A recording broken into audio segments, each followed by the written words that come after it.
এ কেমন সম্পর্ক? আমি তাদের একটা সহজ কথা বলতে চাই। আপনি কখনো আয়নার দিকে দেখেছেন?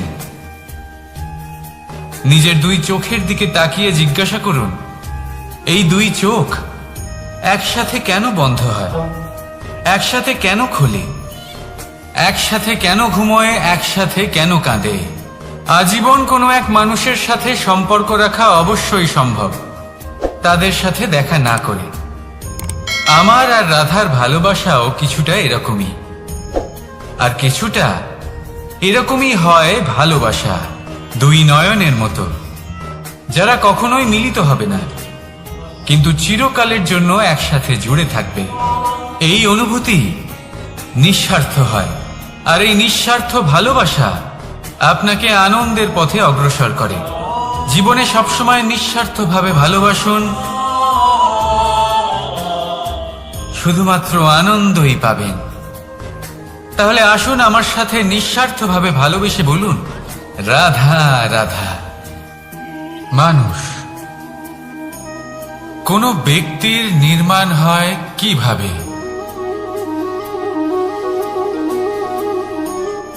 কেউ বলবেন পঞ্চতত্ত্বের দ্বারা, কেউ বলবেন আত্মা, দেহ ও চেতনার দ্বারা, কেউ বলবেন ঈশ্বরের কৃপার দ্বারা, তো কেউ বলবেন এই প্রকৃতির পরীক্ষার দ্বারা। না, বন্ধুদের পাশে থাকার অনুভূতি আমাদের রোগ নিরাময়ে সাহায্য করে। কখনো যদি আমরা নিরাশ হয়ে পড়ি, তখন যদি আমাদের কোনো আপনজন আমাদের দুটো ভালো কথা বলে, তখন আমাদের মনোবল বেড়ে যায়। ঠিক তেমন সংসারের এই রঙ্গমঞ্চে যদি আপনি পীড়িত অনুভব করেন, কিছু শুভ কথা আলোচনা করুন, কিছু স্তুতি গান করুন, কিছু মুহূর্তের জন্য হলেও নিজের ইষ্টদেবের কথা স্মরণ করুন আর প্রার্থনা করুন। সাহস বাড়বে, শক্তিও বৃদ্ধি পাবে এবং সামনে এগিয়ে চলার পথও দেখতে পাবেন। তখন এই মন প্রসন্ন হয়ে বলবে, রাধা রাধা।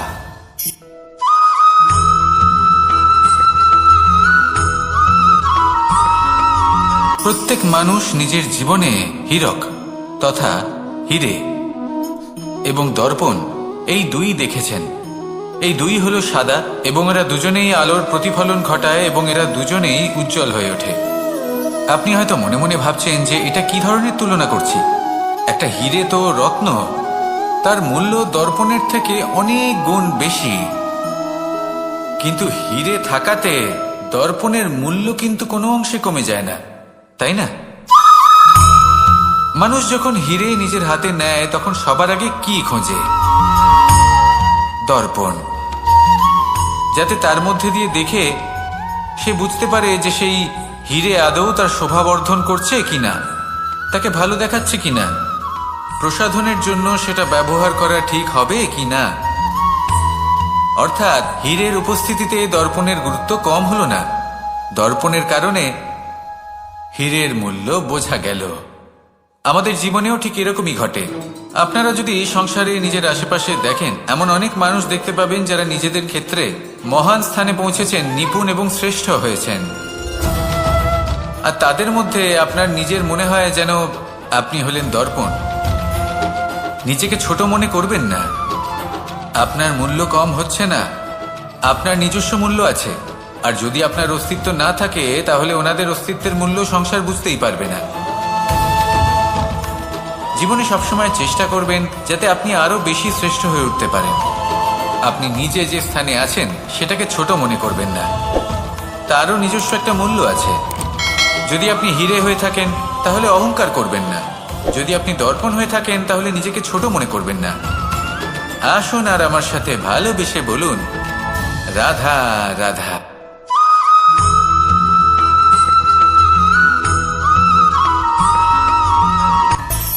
মানুষের মধ্যে একটা বিচিত্র প্রবৃত্তি থাকে, অন্য সকলের বিষয়ে, তাদের জীবনের বিষয়ে, তাদের ব্যক্তিত্বের বিষয়ে, তাদের ভবিষ্যতের বিষয়ে অনুমান করা।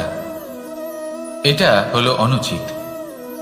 কারোর অতীতকালকে দেখে লোকে ভবিষ্যৎ বলে দিতে পারেন, বর্তমানকে দেখে ভবিষ্যতের বিষয়ে অনুমান করে ফেলেন। উদাহরণ দিতে হলে বলবো, কোনো দাসকে দেখুন, ওকে দেখে লোকে বলে যে ওর ভবিষ্যৎ সেটাই হতে পারে, অনুমান করে ফেলেন। আর এই রাজাকে দেখুন, উনি তো কত সুখী হবেন, উনি তো জগতের সব থেকে অধিক সুখী মানুষ, কত সুখ সুবিধা আছে ওনার কাছে, ধারণা করে ফেলেন। তবে সত্য তো এটাই যে কারোর ব্যক্তিত্বের বিষয়ে, তাদের ভবিষ্যতের বিষয়ে আপনি পূর্ণ সত্য কখনোই বলতে পারবেন না, শুধু অনুমান করতে পারবেন। আর এই অনুমান করে সত্যি কোনো লাভ হয় না, কারণ এই কাল সেটা হলো অত্যন্ত শক্তিশালী। কালো থেকে কালোতর কয়লাকেও হিরেতে পরিণত করতে পারে, অনেক বড় বড় রাজাকেও বিদূষক বানিয়ে ফেলতে পারে এক মুহূর্তেই। তাহলে আপনি অনুমান করে কি লাভ? কি পেলেন অনুমান করে?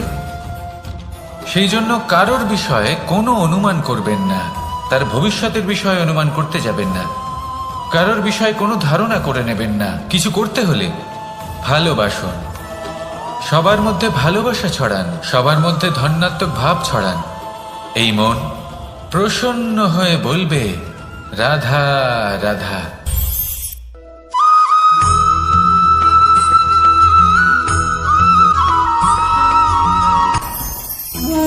ভোজন। এবার ভোজন সংগ্রহ করার জন্য মানুষ কি না করেন, সবসময় চেষ্টা করতে থাকেন, ফসল উৎপাদনের জন্য অনেক পরিশ্রম করতে থাকেন, কিন্তু অনেক সময় অনেক পরিশ্রম করার পরেও ফসল ভালো উৎপাদন হয় না। এর কারণ কি? কারণ হলো এটাই যে আপনি পরিশ্রম হয়তো অনেক করেছেন, কিন্তু আপনার নজর তো সেই বীজের দিকে ছিলই না যা আপনি রোপণ করেছেন। সেই জন্য সব সময় কোনো বীজ রোপণ করার আগে তাকে পরখ করে দেখুন, তা অত্যন্ত আবশ্যক। আর সেইভাবেই যখনই কোনো কর্মের প্রশ্ন আসে, তাহলে সেখানে শুধুমাত্র পরিশ্রম যথেষ্ট নয়, সেই কাজের প্রতি আপনার কর্তব্য কি, আপনার উদ্দেশ্য কি, সেটা জানা হলো অত্যন্ত গুরুত্বপূর্ণ। তাই কর্ম করুন, কিন্তু সেই কর্মের প্রতি আপনার যা উদ্দেশ্য তার মাহাত্ম্য বুঝতে চেষ্টা করুন। তাহলে আসুন আমার সাথে ভালোবেসে বলুন, রাধা রাধা।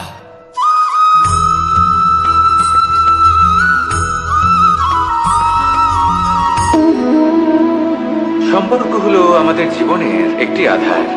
কিছু সম্পর্ক এমন যা আমরা জন্মসূত্রে লাভ করি, যেমন পরিবার, মা বাবা। কিছু সম্পর্ক আছে যা আমরা জীবনে অর্জন করে থাকি, তা সে প্রেমের হোক, স্নেহের হোক বা বন্ধুত্বের। এই সকল সম্পর্ক লাভ করার বা গড়ে তোলার 5টি ধাপ রয়েছে। প্রথম ধাপ, কোনো ব্যক্তির সাথে আলাপ হওয়া, তার সাথে কথা বলা বা তাকে দেখা। দ্বিতীয় ধাপ, সে ব্যক্তিকে আমাদের ভালো লাগা। তৃতীয় ধাপ, আমাদের এটা চাইতে শুরু করা যে জীবনে এই ব্যক্তি যেন আমাদের বন্ধু হন, আমাদের জীবনে থাকে, বা আমাদের কাউকে ভালোবেসে ফেলা। আর এটা আমাদের ভাবা বা চাওয়া যে সেই ব্যক্তি যেন আজীবন আমার সাথে থাকেন, আমার জীবনে আমার সাথী হয়ে। চতুর্থ ধাপ, লাভ করা।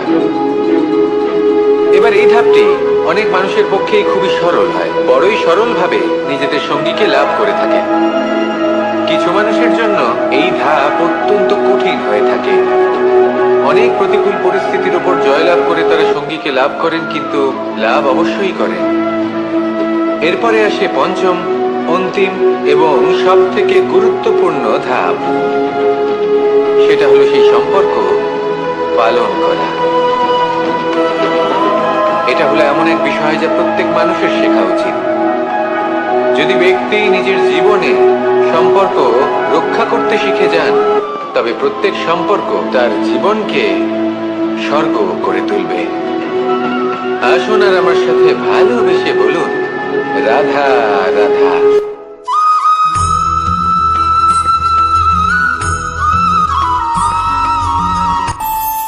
আমাদের মনে যখন কোনো প্রশ্ন ওঠে, কোনো দ্বন্দ্ব জাগে, তখন আমরা যাই আমাদের গুরুর কাছে, আমাদের আরাধ্যের কাছে গিয়ে জিজ্ঞেস করি।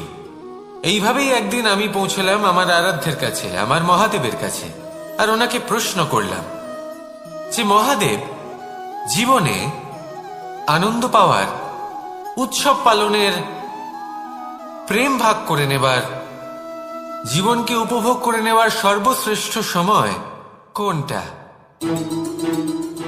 মহাদেব হাসলেন আর উনি বললেন, জীবনে উৎসব পালনের সবথেকে শ্রেষ্ঠ দিন হল মৃত্যুর ঠিক আগের দিনটা। প্রেম ভাগ করে নেওয়ার সবথেকে শ্রেষ্ঠ মুহূর্ত হল মৃত্যুর ঠিক আগের মুহূর্ত। জীবনকে উপভোগ করে নেওয়ার সর্বশ্রেষ্ঠ প্রহর হল মৃত্যুর এক প্রহর পূর্বে। তখন আমি চমকে গেলাম। আমি বললাম, কিন্তু মহাদেব, মৃত্যু তো অনিশ্চিত, আমরা জানিও না কবে আমাদের মৃত্যু হবে। মহাদেব আবার হাসলেন। উনি বললেন যে যদি আমরা এভাবে জীবন কাটাই যে আমরা জীবনের প্রত্যেক দিন, প্রত্যেক মুহূর্ত, প্রত্যেক প্রহর শেষ বলে মনে করি, তাহলে আমাদের সমস্ত জীবন আনন্দের সাথেই অতিবাহিত হবে। কি বলেন?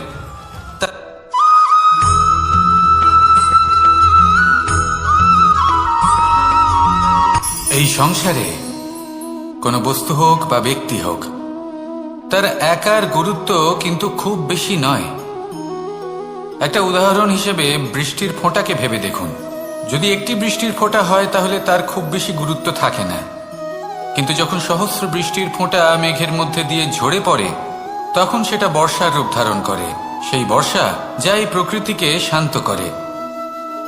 সেইভাবেই পাথরের ছোট টুকরো, তার খুব বেশি গুরুত্ব থাকে না, কিন্তু যখন অসংখ্য পাথরের টুকরো একত্রিত হয় তখন তা পর্বতের আকার ধারণ করে।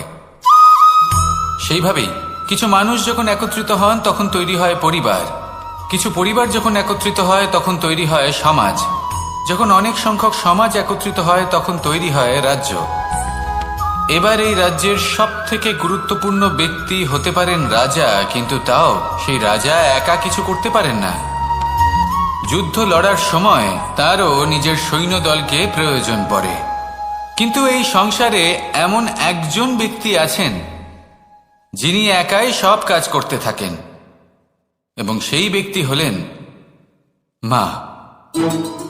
আমাদের জীবনে একজন পিতার ভূমিকা কিন্তু নিঃসন্দেহে অমূল্য, কিন্তু আমাদের সকলের জীবনে যে ভূমিকা একজন মায়ের তা অন্য কারোর থাকে না।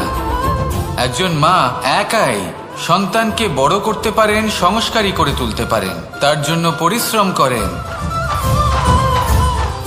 আর এত কিছু কাজ করার পরেও তার কাজের জন্য তিনি প্রশংসা অবশ্য পান না।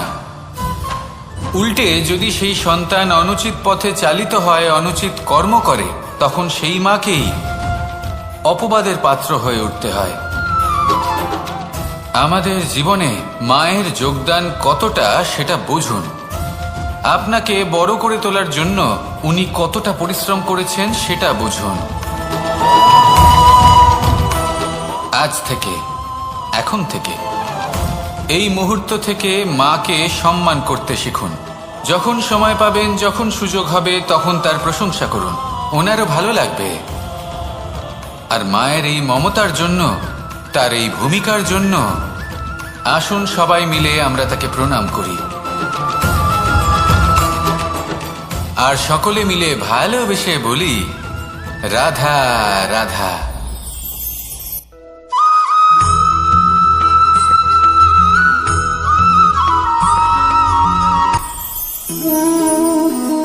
শক্তি এক অত্যন্ত বিচিত্র বস্তু, বা বলতে পারেন অনুভূতি।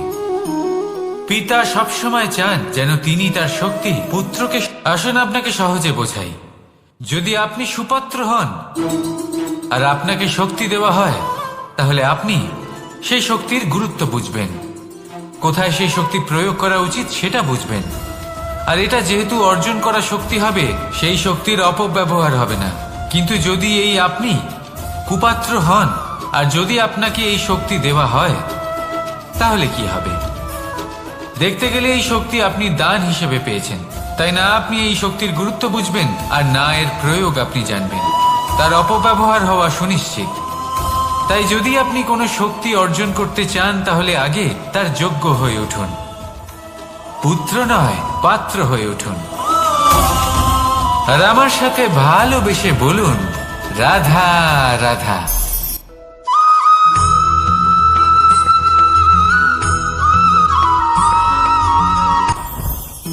জীবনে কিছু শেখা অত্যন্ত গুরুত্বপূর্ণ। এবার কি কি শিখতে হবে সেই সব শেখানোর জন্য অনেক শিক্ষক রয়েছেন, কিন্তু কি শিখবেন না আর কি করবেন না এটা আমাদের নিজের অভিজ্ঞতা দিয়ে শিখতে হয়। কিন্তু তার মানে এটা নয় যে যদি আপনাকে শিখতে হয় যে আগুনের তাপ কতটা, আপনাকে আগুনের মধ্যে হাত দিতে হবে। না, অন্য কারোর অভিজ্ঞতা দ্বারাও শিখতে পারেন। প্রশ্ন শুধুমাত্র একটাই যে আপনি কি শিখতে চান নাকি চান না। যদি আপনি এটাই ভাবেন যে আমি শুধুই নিজের অভিজ্ঞতা দ্বারাই শিখতে চাই, তাহলে জীবনকাল ছোট মনে হবে, অনেক কিছুই শিখতে পারবেন না। তাই নিজের সাথে সাথে বড়দের অভিজ্ঞতা দ্বারাও শেখা শুরু করে দিন। এই সংসারের অভিজ্ঞতা দ্বারা শিখতে শুরু করে দিন। আর এটা নিশ্চিত রূপে শেখা আবশ্যক যে কখন কি করবেন না, কোথায় থামতে হবে আর কোথায় থামবেন না। তাহলে আসুন আর আমার সাথে ভালোবেসে বলুন, রাধা রাধা।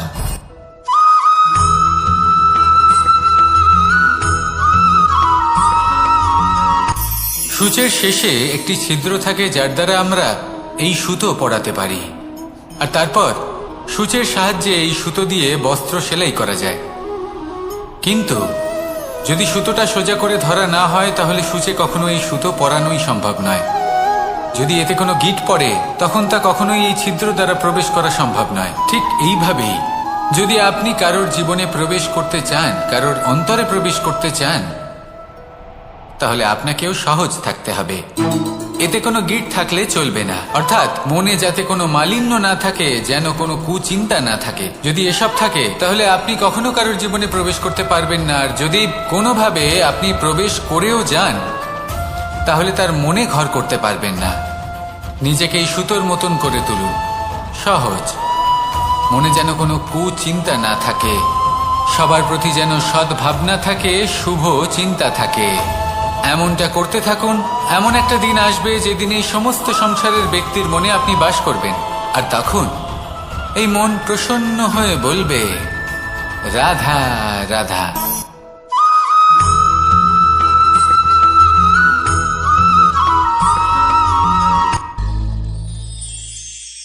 শিশিরের বিন্দু পাতার ওপর পড়ে আর তার গায়ে লেগে থাকে।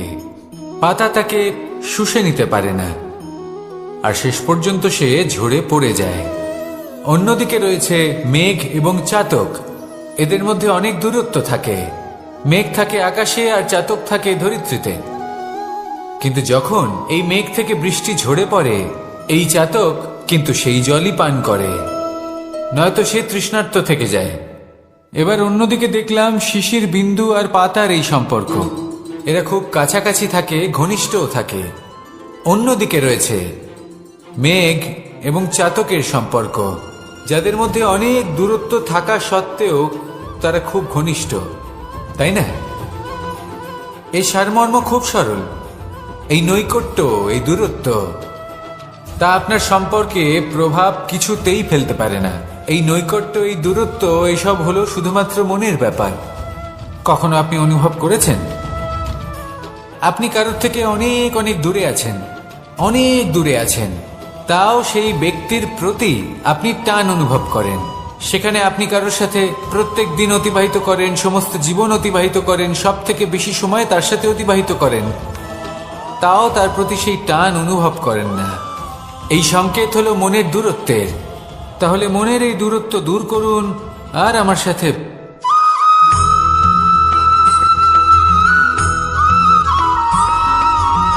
এই সংসারে সব থেকে বড় ব্যক্তি কে? আপনি বলবেন এই কেমন ধরনের প্রশ্ন, কিন্তু এটা হলো সব থেকে উচিত প্রশ্ন। কেউ এর উত্তর দেবে যে সেই মহাপ্রতাপী রাজা, তিনি হলেন সব থেকে বড় ব্যক্তি, সেই বড় রাজনীতিবিদ, তিনিই সব থেকে বড় ব্যক্তি। আমি আপনাকে জানাই যে সংসারের সব থেকে বড় ব্যক্তি হলেন তিনি, যার সাথে দেখা করলে আপনি নিজেকে ছোট মনে করবেন না।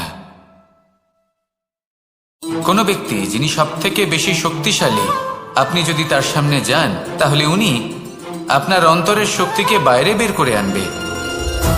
আপনার অন্তরে লুকিয়ে থাকা শক্তিকে জাগ্রত করতে প্রেরণা প্রদান করবে। তিনি হলেন বড় ব্যক্তি, তিনি হলেন মহান ব্যক্তি। তিনি নন যিনি নিজের বল এবং ঐশ্বর্য দ্বারা আপনাকে তার সামনে ছোট প্রমাণ করবেন।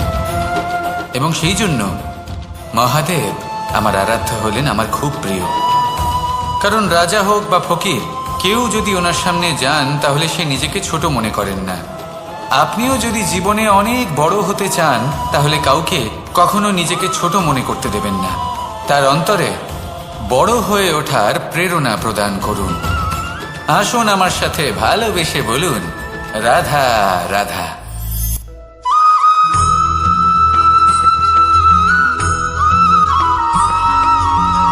যখন আমরা কোনো বনে প্রবেশ করি তখন এই সবুজ ঘাস দেখে, এই কোমল ঘাস দেখে আমাদের মন প্রফুল্ল হয়ে ওঠে। ভিন্ন ভিন্ন প্রজাতির ফুল, ভিন্ন ভিন্ন রঙের ফুল দেখে এই মন আনন্দে ভরে ওঠে। এখানে শিশুরা আনন্দ লাভ করে, বড়রা ভোজন গ্রহণ করেন, কথাবার্তা বলেন, হাঁটাহাঁটি করে বেড়ান। এবার ভেবে দেখুন, যখন এই উপবনের নির্মাণ হয়েছিল সেই সময় যদি এই মাটিকে সঠিকভাবে খনন না করা হতো, যদি তাতে সঠিকভাবে বীজ রোপণ না করা হতো, যদি কোনো সংঘর্ষ না হতো, পরিশ্রম না করা হতো, যদি চলতে চলতে পায়ে কাঁটা না বিঁধে যেত, তাহলে এই সুন্দর বন দেখে আমরা কি এই আনন্দ লাভ করতে পারতাম? কখনোই নয়। ধরুন কোনো নদীর তটে সুন্দর একটি বন আছে, সেই বনের আনন্দ লাভ করতে গেলে আপনাকে সেই নদী পার করতেই হবে। যদি সুখের নদীর কাছে পৌঁছতে চান তাহলে তটে যে কাঁটা রয়েছে সেগুলোর সাথে সংঘর্ষ করতেই হবে।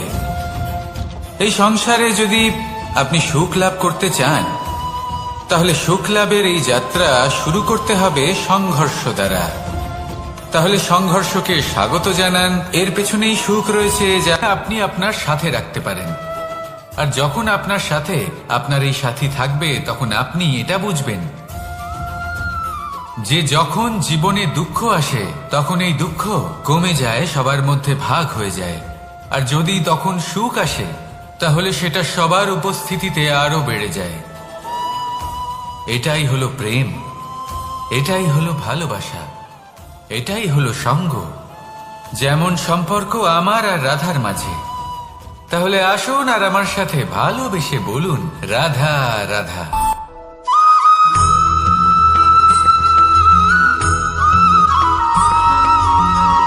জীবন কিসের উপর নির্ভরশীল? ধনের ওপর, বৈভবের অনুভব যদি আপনি করতে চান তাহলে তা পাবেন শুধু একতার দ্বারা, সংগঠনের দ্বারা। যদি আপনাকে উদাহরণ দিই, নিজের এই হাতটাকে দেখুন, 5টা আঙুল রয়েছে। কোনো একটা বস্তুকে নিজের একটা আঙুল দ্বারা তুলে ধরার চেষ্টা করে দেখুন, বড়ই কষ্ট হবে। তখন আপনি বুঝতে পারবেন যখন এই 5টি আঙুল একত্রিত হয় তখন কোনো কাজ কতটা সহজ হতে পারে। এটাই হলো শক্তি, একতার। সব থেকে ভালো উদাহরণ যদি আপনাকে দিই তাহলে বাঁশি। এই বাঁশি থেকে অত্যন্ত মধুর সুর নির্গত হয় যা সবার মন প্রসন্ন করে দেয়। এই কথা সত্যি। কিন্তু এই বাঁশি আমি একটা বা দুটো আঙুল দিয়ে বাজাতে পারবো না। আমাকে প্রত্যেকটা আঙুল ব্যবহার করতেই হবে, তবেই এর থেকে মধুর সুর নির্গত হবে যা সকল। বাহ, পুষ্পের সুবাস আমার খুব ভালো লাগে। অত্যন্ত সুন্দর হয় এই পুষ্প। এইভাবে চারিদিকে পুষ্প দেখে মন আনন্দিত হয়ে ওঠে। এবার আপনারা ভেবে দেখুন, আমার চারিদিকে পুষ্প নয়, আগুন আছে। তাহলে কি হবে? আমার শরীর কি জ্বলে যাবে না? অবশ্যই জ্বলবে। শরীরকে কি আগুনের তাপ সহ্য করতে হবে না? অবশ্যই সহ্য করতে হবে। এটাই হলো প্রকৃতির নিয়ম। এই নিয়ম কিন্তু আমরা সবাই জানি, কিন্তু আমাদের মধ্যে বেশিরভাগ মানুষ এই বিভ্রান্তি নিয়ে বাঁচি যে এই যে প্রকৃতির নিয়ম তা আমার ওপর প্রযোজ্য নয়। তা কিন্তু নয়। আমাদের চতুর্দিকে এই যে নিসর্গ রয়েছে, আমরা তার কতটা ক্ষতি করি সেটা একবার ভেবে দেখুন। আমরা বনাঞ্চল জ্বালিয়ে দিই, বায়ু দূষিত করি, জল দূষিত করি, প্রাণীদের হত্যা আমরা করি। কেন? এই নিসর্গ আমরা নষ্ট করি যদিও আমরা জানি যে আমরাও হলাম এই নিসর্গেরই অংশ। এবার দেখুন, শরীরের কোনো অংশে যদি আগুন ধরান, আস্তে আস্তে সমস্ত শরীরও জ্বলে যাবে। সেইভাবেই নিসর্গ যদি নষ্ট হয়ে যায়, তাহলে মনুষ্য জাতিও নষ্ট হয়ে যাবে।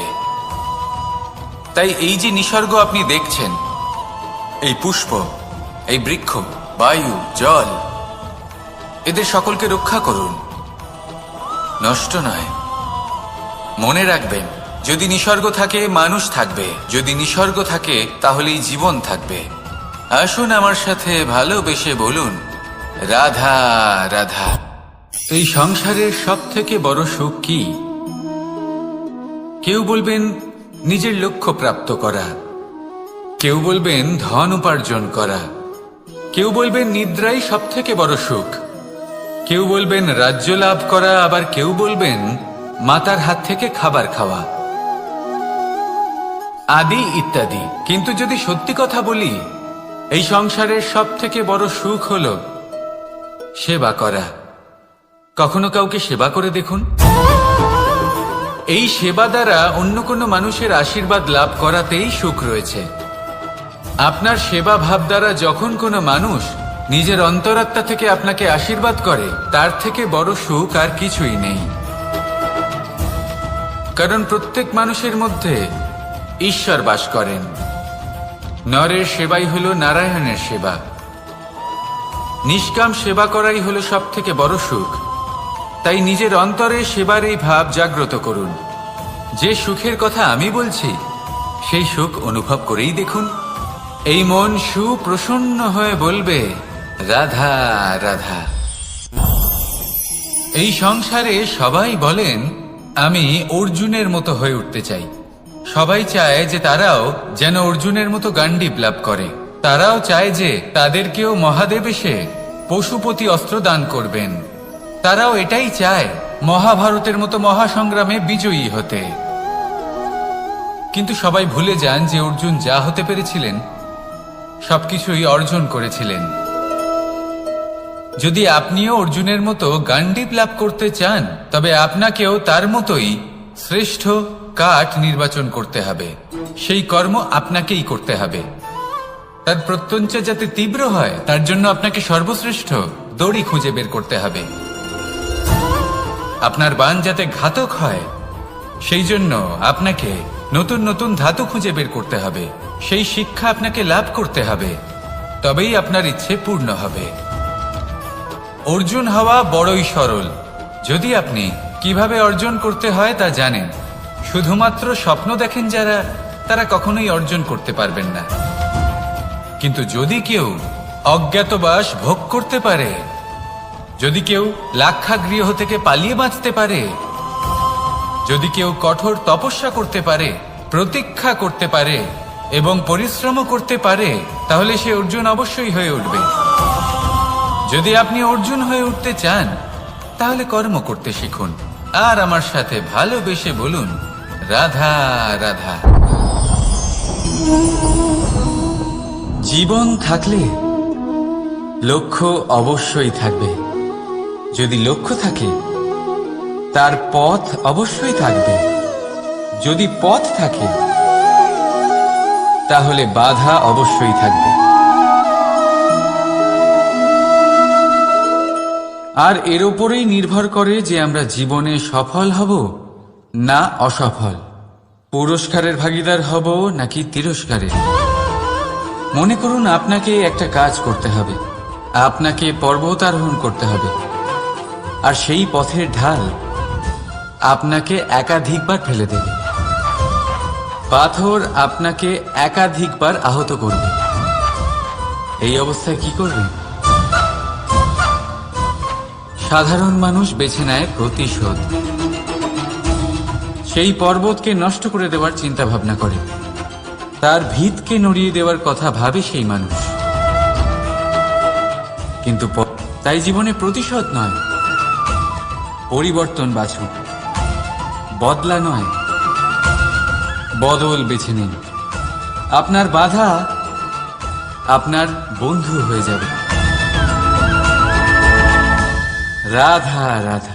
সমস্ত মানুষের জীবন কিছুটা সমান হয়। মানুষ জন্মগ্রহণ করে, তারপর চলতে শেখে, জীবনে এগিয়ে চলে, বার্ধক্য লাভ করে, তারপর সমাপ্ত হয়ে যায়। কিন্তু সেই ব্যক্তিরা কারা যারা প্রকৃত অর্থে মনুষ্য জীবন যাপন করেন? এনারা হলেন সেই ব্যক্তি যারা পড়ে গেলেও আবার উঠে দাঁড়ানোর চেষ্টা করেন, নিজের ভেঙে পড়া অস্তিত্বকে আগলে নিয়ে আবার একটা আকার দেবার চেষ্টা করেন, ভগ্ন আশাকে আবার একটা নতুন দিশা দেন। অসফল হওয়ার পরেও থামেন না, আবার এগোতে থাকেন। অসফল হওয়ার পরে যদি আপনি থেমে যান তাহলে সাফল্য আপনার সামনে অপেক্ষা করে, কিন্তু আপনি তা দেখতে পান না। তাই জীবনের সংঘর্ষে অংশগ্রহণ করতে শিখুন, জীবনের সংঘর্ষ থেকে পালাবেন না। আসুন আমার সাথে ভালোবেসে বলুন, রাধা রাধা। একবার একটা শেয়াল বনে বিচরণ করছিল। ও একটা ছোট্ট শাবক দেখতে পেল। ও ভাবল, আজ একেই আমি খাবার হিসেবে গ্রহণ করব। আশেপাশে দেখলো কেউ দেখছে না তো, কেউ ছিল না, আর সেই শাবকের ওপর আক্রমণ করল, যা হলো একটা ঘোর অপরাধ। বনের নিয়ম অনুসারে আপনি কখনোই শাবকের ওপর আক্রমণ করতে পারেন না। তারপর এই খবরটা যখন রাজা সিংহ জানতে পারলেন, সভার আয়োজন করলেন। কিন্তু সেখানে শেয়াল বলল, আমি তো এরকম কিছু করিনি। কিন্তু যদি আপনি এরকম বলেন, কোনো প্রমাণ দিন, এর কোনো সাক্ষী আছে? তখন রাজা সিংহ পেঁচাকে ডেকে পাঠালেন, যে সেই মুহূর্তে বৃক্ষের শাখার ওপর বসেছিল, সে সব কিছু দেখেছিল। পেঁচা সব সত্যি কথা বলল, আর শেয়ালকে মৃত্যুদণ্ড দেয়া হলো। এবার এই কাহিনী আমি আপনাকে কেন শোনালাম? কারণ মানুষও কখনো কখনো এরকম কর্ম করেন যা শিয়াল করেছে। এটা ভাবেন কেউ দেখছে না, যখন আমি অনুচিত কর্ম করতেই পারি। কিন্তু না, আপনি যাই করুন না কেন, কেউ না কেউ অবশ্যই তা দেখছে। কোনো ব্যক্তি না হলেও কোনো প্রাণী, না হলে কোনো যক্ষ বা দেব বা প্রেত। যদি এনারা কেউ না দেখেন, তাহলে ধরিত্রী মাতা দেখেন, যেখানে দাঁড়িয়ে আপনি সেই কর্ম করছেন, তাই না? তাই একটা কথা সবসময় মনে রাখবেন, কে দেখছেন কে দেখছেন না সেই বিষয়ে ভাবা ছেড়ে দিন। এটা খুব সহজ কথা। আপনি যদি উচিত কর্ম করেন, উচিত ফল পাবেন। যদি অনুচিত কর্ম করেন, তাহলে আপনি অনুচিত ফল অবশ্যই পাবেন। সেই জন্য উচিত পথে চলতে থাকুন, উচিত কর্ম করতে থাকুন, আর আমার সাথে ভালোবেসে বলুন, রাধা রাধা। আপনি কখনো কোনো বাজকে নিজের বাসা বানাতে দেখেছেন? এই বাজ যখনই কোনো বাসা বানায়, তখন উঁচু গাছের ডালে বা কোনো পর্বতের শিখরে বাসা বানায়, অনেক উচ্চতায়। আর সেখানে তার সন্তানও জন্মগ্রহণ করে। যখন এই সন্তানেরা জন্মায়, তখন এই বাজ খুবই ভালোবেসে এবং খুব সাবধানে এদের পালন পোষণ করে। নিজের ঠোঁট দিয়ে তাদের ঠোঁটে খাবার পরিবেশন করে। কিন্তু যেই সেই সন্তানেরা হৃষ্টপুষ্ট হয়ে যায় এবং সেই কথা বাজ নিজে বুঝতে পেরে যায়, সেই বাজ নিজেই সেই বাসা ছিন্ন ভিন্ন করে দেয়। সেই সন্তান যাদের সবেমাত্র ডানা গজিয়েছে, কিভাবে উঠতে হয় তারা জানে না, সেই সন্তানগুলিকে উচ্চতা থেকে ঠেলে দেয়। সেই সন্তান প্রথমে ভয়ভীত হয়ে যায়। তারা সামনে মৃত্যুকে দেখতে পেয়ে ভয়ের কারণে তাদের ডানা ঝাপটাতে থাকে। আর সেই প্রক্রিয়াতেই সেই সন্তানগুলি উড়তে শুরু করে দেয়। এবার এই ঘটনায় আমরা কি শিক্ষা পেতে পারি? এটাই, যদি আপনি মাতা পিতা হন, তাহলে নিজের সন্তানকে অবশ্যই স্নেহ করুন, কিন্তু তাদেরকে নিজের আঁচলের তলায় বেঁধে রাখবেন না। যদি আপনি চান আপনার সন্তান জীবনে উন্নতি করুক, তাহলে নিজের মুঠো থেকে তাদের স্বতন্ত্র করে দিন। এই সংসারে সংঘর্ষ করতে দিন। সেই সন্তান নিজেই বুঝতে পারবে যে জন্মের সময় পাওয়া ডানা কি করে ব্যবহার করতে হয়। আর আপনার চোখের সামনে আপনার সন্তান এই আকাশে উড়তে থাকবে। তাহলে আসুন আমার সাথে ভালোবেসে বলুন, রাধা রাধা। সংসারে সবচেয়ে পবিত্র মানা হয় গঙ্গা জলকে। কখনো ভেবে দেখেছেন কেন? কারণ গঙ্গা জলের আবির্ভাব অত্যন্ত শুদ্ধ হয়, তার জন্ম শুদ্ধ হয়, যেখান থেকে তার শুরু সেটাই শুদ্ধ হয়। আর শুরুটা শুদ্ধ হওয়া অত্যন্ত আবশ্যক। আমাদের জীবনে সবই শুরু হয় আমাদের ভাবনা থেকে। নিজের ভাবনাকে শুদ্ধ রাখুন, কারণ এই ভাবনা থেকেই আবির্ভাব হয় শব্দের। আপনার শব্দ শুদ্ধ রাখুন। এই জীবনে নিজের ভাবনা শুভ রাখলে, শুদ্ধ করলে আপনার মন সুপ্রসন্ন হয়ে বলবে রাধা রাধা। মানুষ জন্মগ্রহণ করে, তার সাথে ভয়েরও জন্ম হয়। ছোটবেলা থেকেই আমাদের মনে কোনো না কোনো প্রকারের ভয় থেকেই যায়। কেউ এই বিষয়ে ভয় পায় যে তার কোনো বস্তু তার থেকে দূরে চলে যাবে। কেউ এই বিষয়ে ভয় পায় যে আমি নিজেকে হারিয়ে ফেলব। কেউ এই ভেবে ভয় পায় যে আমার প্রিয়জনেরা তারা যেন আমার থেকে দূরে না চলে যায়। কেউ এই ভেবে ভয় পায় যে আমরা যেন পথ না হারিয়ে ফেলি, আদি ইত্যাদি। কিন্তু সত্যি কথা বলতে ভেবে দেখুন, এই ভয় বাস্তবে কি? শুধুই একটা মনস্থিতি, আর কিছুই নয়। যা কিছু আপনি জীবনে পেয়েছেন তা একদিন আপনাকে হারাতে হবে। এই জীবন হলো আপনারই, কিন্তু তাও একদিন সমাপ্ত হবে। তাই ভয় পেয়ে কি লাভ? এই ভয় শুধু আপনাকে জীবন যাপন করা থেকে বাধা দিচ্ছে, আর কিচ্ছু নয়। পথ হারিয়ে ফেললেই বুঝতে পারবেন যে নতুন পথ কিভাবে বানাতে হয়। কিছু মানুষকে জীবন থেকে হারালে তবেই আপনি বুঝবেন যে আপনার আপনজনকে। এই ভয়ের কারণে ভীত হয়ে থাকবেন না। এই তারা নক্ষত্র অন্ধকারের অভাবে গুরুত্ব হারায়। শিবকেও মহাদেব হওয়ার জন্য বিষপান করতে হয়েছিল। প্রত্যেক পরিস্থিতি, প্রত্যেক সাফল্য আপনার পরীক্ষা নেবে। তাতে উত্তীর্ণ হওয়া হলো আপনার কর্ম।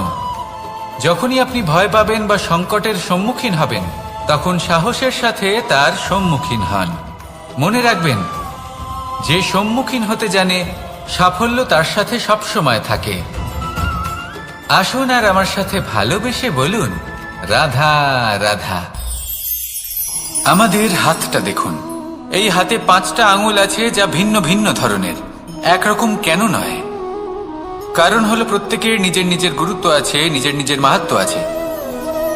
এরা ভিন্ন, তাই একত্রিত হয়ে মুষ্টিবদ্ধ করা সম্ভব, যার দ্বারা আমরা আত্মরক্ষাও করতে পারি, আবার আক্রমণও করতে পারি। যদি 5টি আঙুল সমান হতো তাহলে মুষ্টিবদ্ধ হতে পারত না, নিজেদের মধ্যে বিভ্রান্তির সৃষ্টি করত। এবার এরকমই কিছু আমাদের সংসারেও হয়। আমাদের দেশ, যেখানে একটি ভূমির ওপর ভিন্ন ভিন্ন ধর্মের মানুষ বাস করেন, ভিন্ন ভিন্ন জাতি, ভিন্ন ধর্ম, ভিন্ন ভাষা। কিন্তু যদি আমরা এটা ভাবি যে কিভাবে এই দেশকে কল্যাণের পথে নিয়ে যাওয়া যায়, কিভাবে এর বিকাশ করা সম্ভব, তাহলে আমাদের একত্রিত হওয়া শিখতে হবে। যেইভাবে 5টা আঙুল একত্রিত হয়, মুষ্টিবদ্ধ হয়, সেইভাবেই আপনার যে ভাষাই হোক, যে ধর্মই হোক, যে জাতি হোক না কেন, ঠিক আছে, আবশ্যক হলো আপনার নিজের কর্মভূমির সাথে, আপনার ধরিত্রীর সাথে যুক্ত থাকা, সাথে থাকা। তবেই দেশের উন্নয়ন সম্ভব। তবেই এই দেশ স্বতন্ত্র থাকবে, সফল হবে, আর এই মন প্রসন্ন হয়ে বলবে রাধা রাধা। যদি আমি আমার চোখ বেঁধে কোনো একটা নির্দিষ্ট দিকে নিজের সমস্ত শক্তি প্রয়োগ করে ছুটে যাই, তাহলে কি হবে? আমি কোথাও ধাক্কা খেতে পারি, নিজের ক্ষতি করতে পারি, কোথাও পড়ে যেতে পারি, তাই না? অর্থাৎ এটা নিশ্চিত এই কাজ আমার করা উচিত নয়। কিন্তু আজকের দিনে প্রত্যেকটা মানুষ এই কাজই করছেন, তাই না? কোনো কাজ করার পূর্বে সেই কাজের বিষয়ে সম্পূর্ণ তথ্য কোথায় সংগ্রহ করছেন? শুধু এটুকু জানেন যে এই কাজটা করলে কত ধন অর্জন করবেন আর কত নাম হবে, আর ব্যাস সামনে এগিয়ে যান। এটা উচিত নয়। পূর্ণরূপে যে কোনো কাজ করার আগেই সেই কাজের বিশ্লেষণ করে নেওয়া উচিত, তা বুঝে নেওয়া উচিত, এবং সেই বিষয়ে অবশ্যই খেয়াল রাখা উচিত যে আপনার শরীর এবং আপনার মন এই কাজ করার জন্য কি প্রস্তুত রয়েছে। যদি তা না হয়, তাহলে প্রথমে নিজেকে শুধরে নিন, তারপরে সেই কাজ করুন। যদি এইভাবে জীবনে সামনে এগোন, তাহলে সাফল্যের সম্ভাবনা জীবনে অনেক বেশি বেড়ে যাবে। তাহলে এটাই করুন, আর আমার সাথে ভালোবেসে বলুন রাধা রাধা। এই সংসারে